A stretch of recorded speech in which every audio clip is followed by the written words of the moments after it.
मैंने तो ये मशवरा दिया है अपनी बहुत सी गुफ्तगुओं में कि आप ऐवान सदर से जमात का एहतमाम कर दें और लोग ऑनलाइन घरों में पढ़ लें। मौजूदा जमाने में अल्लाह ने ये सहूलत पैदा कर दी है, इससे फायदा उठा लें, उससे नमाज का एक मकाम भी कायम रहेगा। मुफ्ती साहब वो ये पूछ रहे हैं कि बाज़ जगहों पर ऐसा है कि लोग नमाज घरों में पढ़ रहे हैं लेकिन वो जमात के साथ पढ़ना चाहते हैं, तो क्या ये पॉसिबल है कि इमाम साहब रेडियो वगैरह पे जमात करवाएं और हम अपने घरों में उनसे ऑनलाइन कनेक्ट हो जाएं?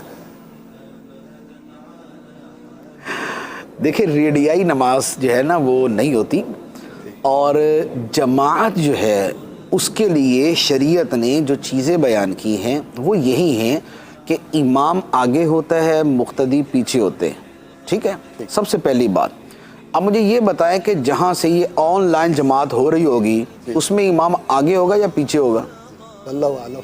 मिसाल के तौर पे हमारे यहाँ इस्लामाबाद से अगर इमाम साहब नमाज पढ़ाना शुरू करें, जी इस्लामाबाद से पढ़ाना शुरू करें जी, तो वो इस्लामाबाद में है और हम उनसे आगे किबले की तरफ खड़े जी।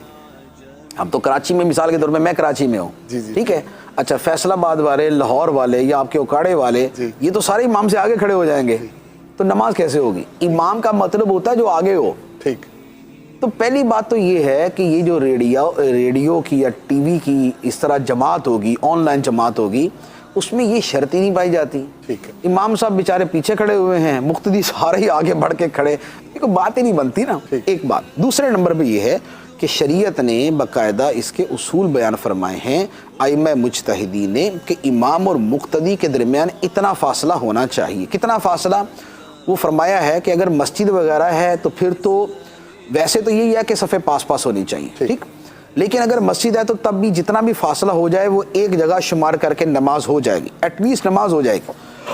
लेकिन अगर वो एक जगह नहीं है, कोई मैदान है, तो अब ऐसी सूरत में ज़रूरी है कि इमाम और मुक्तदियों के दरमियान इतना फासला ना हो कि जितने में एक कार गुजर सकती है, एक बैलगाड़ी गुजर सकती है, इतना फासला नहीं होना चाहिए। तो अब बताइए कि जो किसी जगह पे खड़ा हो के बेचारा, भले वो इमाम काबा ही हो जी, कि वहाँ पर कोई बंदा जो है वो नमाज पढ़ा रहा है और यहाँ कोई इक्तिदा कर रहा है, तो ये जो फासला है दरमियान, इसके होते हुए नमाज नहीं हो सकती। तो लिहाजा ये जो है ना, ये नवीनता है, ये इस तरह के काम नहीं करने चाहिए। भाई घर में जमात करवा लें।